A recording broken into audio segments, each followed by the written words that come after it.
Hey everyone, this is Colton with POSGuys.com, and today we're going to be taking a look at the Memor1 mobile computer. The Memor1 is the entry-level model of Datalogic's Memor line of mobile computers. And the thing about this is that it's basically a phone with a built-in barcode scanner built right on the back here.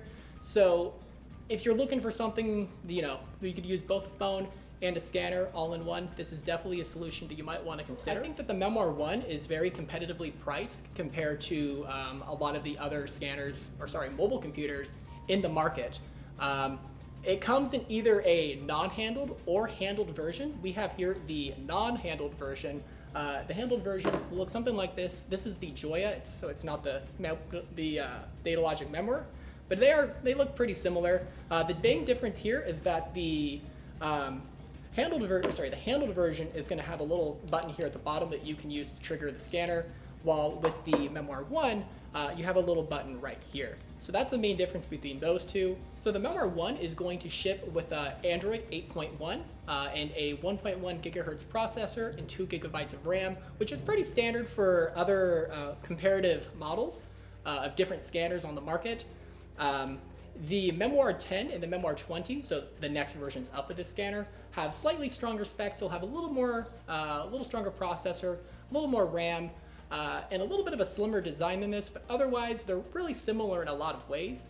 The thing about the Memor1 is that it is a Wi-Fi only device. It can't be used with a cellular connection. If you wanted something like that, you're gonna have to go up to the Memor10 or 20, but this can do VoIP over Wi-Fi.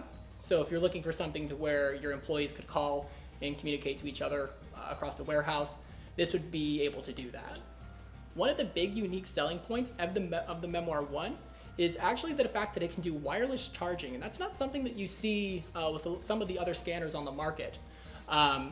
Basically what the wireless charging means is that there's no prong or no connection that you have to plug in order to get that. You can just drop it into a dock and it'll charge that way. That's really helpful if you work in a retail or warehouse setting where employees are plugging this in really quickly over a long period of time. That could lead to the connections on this getting warped and broken, and you're gonna have to send that in, and that'll lead to downtime. This avoids all that. If you didn't want to buy a specialized dock for this, it does actually come with a micro USB connection right there, so that will save you a little bit of money. I've found that there's no big difference in the charging speed, so that's not something that you should really have to worry about. So now let's take a look at the actual scanning itself. Like I said, there's two ways that you can trigger the scanning on this. You can either press the little button there at the bottom, or there's a little green button here that you can activate with an app. I personally prefer the green button, but it's all personal preference. So now when you scan this, so when you press this little button here to scan, you're actually gonna get a little white light that illuminates the area a little bit, and then a little red cursor there to help you line it up. Now, when you actually are scanning something, say this little barcode here, and you pop in there, you'll get a little visual beep, and you'll actually get a little green indicator there to help make sure that you've got a good read. The green indicator is really nice if the person using this device has a hearing disability, or if they're wearing ear protection, if they're in some sort of industrial setting. It's just a nice way to ensure that you're getting a good read. So now we're going to take a look at just the scanning capabilities of this device. Like I said, it's a 2D barcode reader, which means it can do a host of symbologies. It can do pretty close up, there, further away. We have a 2D barcode right here. Again, starting up close, and going there. Sometimes that has a little bit of trouble, but get pretty far out there sometimes. This is about the range there.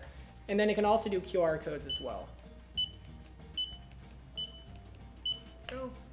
So the scanning on this is going to work really similar to if you were actually just typing something in on the device itself. So when you take a scan here, you're going to see that it automatically inputs in wherever your cursor is. Take another look at that, do a couple hits, be a little QR code there. You'll see that it loads up right there. One thing that I really don't like about this device, and it's more of a pet peeve, is the fact that the button here, at least for me personally, I always was pressing this button thinking that it was a home button, when it actually isn't. It just triggers the scanner.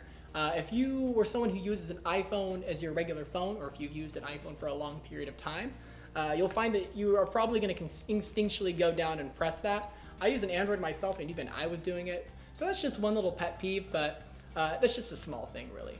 So the Memor doesn't have an IP rating, though it does have a 1-year warranty, and it is rated to withstand multiple 4-foot drops onto plywood over concrete. So, you know, it's a good over general use scanner, though I wouldn't go throwing this down hallways. In conclusion, I think that the Memor1 is a good entry-level mobile computer. I think that it has a good scanner and has a pretty powerful processor for just about anything you're going to really need it to do. If you were interested in learning more about the the unit, you could either visit our website at POSGuys.com or give us a call at 1-800-903-6571. Thanks everyone for watching, and hey, have a great day.